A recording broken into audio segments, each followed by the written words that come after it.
Thank you so much, Christina. Thank you, Congressman Sanford, for joining Roll Call's live cast this evening. We very much appreciate it. Pleasure.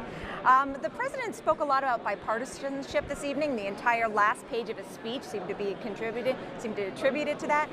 Do you think there's room in this Congress for bipartisanship in the president's last 2 lame duck years of his term?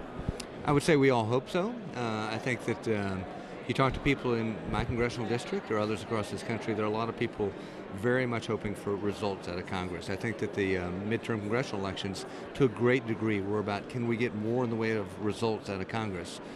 But in fairness, I don't know that we're going to get there. The president seems to have tacked in the opposite direction of where the electorate came in November.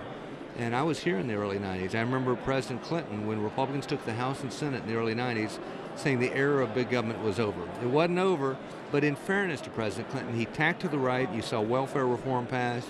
You saw a number of balanced budgets. This president doesn't seem to be doing it. He seems to say, I'm going to continue to take unilateral action. I'm going to continue to use my veto pen. And I'm going to continue to lay out some agenda items that seem to be at odds with what the electorate just said in November.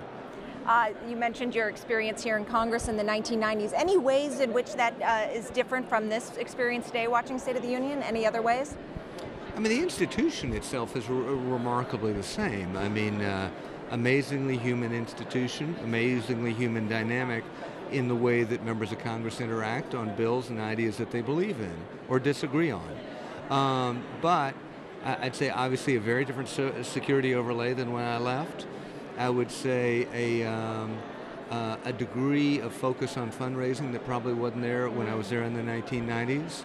And now, as you move into the last couple years of his presidency, a degree of partisanship that you see in this chapter. But frankly, during the Clinton years, there was a lot of partisanship as well. So I don't know that that part has changed all that much. Amongst your colleagues in the House Republican Conference, did you notice them perk up or seem amenable to any of the president's ideas specifically tonight? Maybe a few of them stood when he mentioned a particular policy point? There was a bit of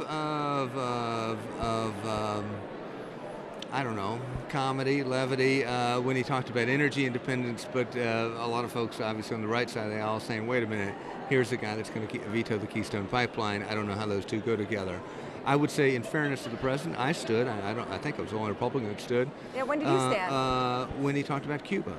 I think that, though it's not necessarily a popular issue with the Republicans, I think fundamental to the rights that we enjoy as Americans, amongst our different liberties, is the liberty to travel, to come and go as you please, without mandate or edict from a federal government. And with our government, you or I could travel to any country in this globe, save for one, and that's Cuba. You could travel to North Korea, you could travel to Syria.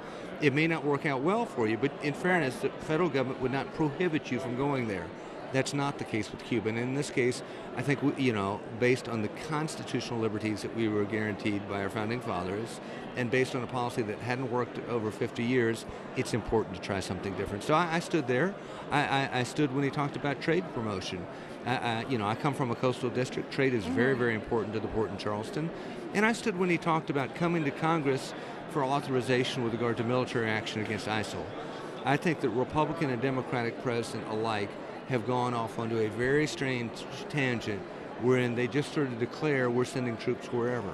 And yet very clear within the Founding Fathers framework was this notion of coming to the Congress for authorization, because at the end of a conflict, body bags don't flow back to Washington, D.C. They go to congressional districts across this country. And so I think that authorization is very, very important. I have one more quick question for you, and that's about Cuba. Have you booked your ticket yet? Are you going to go soon? I haven't. Have you? No, but I'd like to. All right, well, that makes two of us. Maybe I can cover a Codell down there, there you go. right? There you go. Maybe. Thank you so much, Congressman Sanford. Very, very much.